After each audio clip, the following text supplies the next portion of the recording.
এমন কোন সংস্কার নাই যেগুলো এক মাসের মধ্যে বাস্তবায়ন করা সম্ভব হবে না। নির্বাচন ডিসেম্বরের পরে যাওয়ার মতো একটিও কারণ উল্লেখ করার মতো নেই। অবশ্যই আমরা মনে করি ডিসেম্বরের ভিতরে নির্বাচন অনুষ্ঠান করা জাতীয় সংসদের খুবই সম্ভব এবং এর আগেই জরুরি ভিত্তিতে যে সমস্ত সংস্কার করা প্রয়োজন, বিশেষ করে নির্বাচনমুখী, সেই সংস্কারগুলোকে চিহ্নিত করে আমরা ঐক্যমতের মাধ্যমে সেগুলো বাস্তবায়ন করি এবং সেই এমন কোন সংস্কার নাই যেগুলো এক মাসের মধ্যে বাস্তবায়ন করা সম্ভব হবে না। আমরা ইতিমধ্যে আজকে রিপোর্ট পেয়েছি আইন মন্ত্রণালয়ের অধীনে অনেকগুলো অর্ডিন্যান্স এবং অনেকগুলো সংশোধনী এসছে বিভিন্ন সেক্টরে, যেগুলো অলরেডি বাস্তবায়ন হয়েছে। আরো অনেকগুলো বাস্তবায়নের প্রক্রিয়ায় আছে, সেগুলো অর্ডিন্যান্সের মাধ্যমে করা সম্ভব, নির্বাহী আদেশের মাধ্যমে করা সম্ভব, এমনকি কিছু কিছু সংস্কার তো অফিস আদেশের মাধ্যমে করা সম্ভব। সেগুলোর জন্য বিশেষ করে সংবিধান সংশোধনী ব্যতি রেখে অন্যান্য সকল সংশোধনী যেগুলো একমত হবে সংস্কার প্রস্তাব, সেগুলো অর্ডিন্যান্সের মাধ্যমে, নির্বাহী আদেশের মাধ্যমে, অফিস আদেশের মাধ্যমে এক মাসের ভিতরে বাস্তবায়ন করা সম্ভব, সেটা আমরা বুঝিয়ে দিয়েছি। ওয়ালটন এসি এক্সচেঞ্জ অফারে এখন যে কোনো ব্র্যান্ডের পুরাতন এসি বদলে নতুন ওয়ালটন এসিতে উপভোগ করুন 25% ছাড়। Walton air conditioner, comfort without compromise. সুতরাং নির্বাচন ডিসেম্বরের পরে যাওয়ার মতো একটিও কারণ উল্লেখ করার মতো নেই।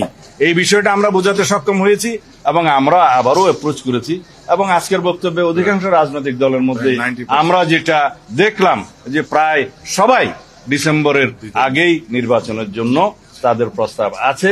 এখন মাননীয় প্রধান উপদেষ্টা সেটা বিবেচনা করবেন, সেটা আমরা আশা করি এবং আমরা মনে করি তিনি জাতীয় ঐক্যের প্রতীক হিসাবে নিরপেক্ষভাবে সেই ভূমিকা পালন করবেন, কারো প্রতি রাগ অনুরাগ বিরাগ প্রদর্শন করবেন না এবং উপদেষ্টা মন্ডলীটাকে নিরপেক্ষভাবে আবার যেন উনি ঢেলে সাজান সেই প্রস্তাবও আমরা অন্য সময় রেখেছি।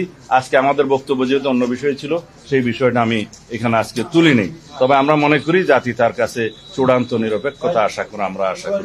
সংবিধান সংক্রান্ত সংশোধনের যে সমস্ত প্রস্তাব বিভিন্ন দল দিয়েছে, আমাদের সাথে আলোচনা হয়েছে, সেটা তো আগামী এক মাসের মধ্যে ওনারা যেভাবে আন্তরিকতা দেখাচ্ছেন সে একটা সনদে আসা সম্ভব, ঐক্যমত আসা সম্ভব। কিছু কিছু বিষয়ে অবশ্যই দ্বিমত থাকবে, সব দল তো সব বিষয়ে একমত হবে এমন আমরা আশাও করি না। তবে যেগুলো ঐক্যমতে আমরা আসতে পারবো সেই বিষয়গুলো অবশ্যই জাতীয় সংসদের পরবর্তী গঠিত জাতীয় সংসদে সেগুলো সংশোধনী হবে, কিন্তু তার আগে ঐক্যমতের ভিত্তিতে সনদ স্বাক্ষরিত হলেই যথেষ্ট। সেটা আমাদের ইলেকশন ম্যানিফেস্টোতেও আসবে এবং জাতির কাছে একটা এটা অঙ্গীকার হিসেবে থাকবে। আমার কাছে মনে হয়েছে ওনারা যথেষ্ট আন্তরিক, তবে ওনারা ইতিমধ্যে যথেষ্ট সময় ক্ষেপণ করেছেন। আশা করি আর বেশি সময় নেবেন না, এই মাসের মধ্যে সবকিছু কম্পাইল করা সম্ভব হবে বলে মনে করি।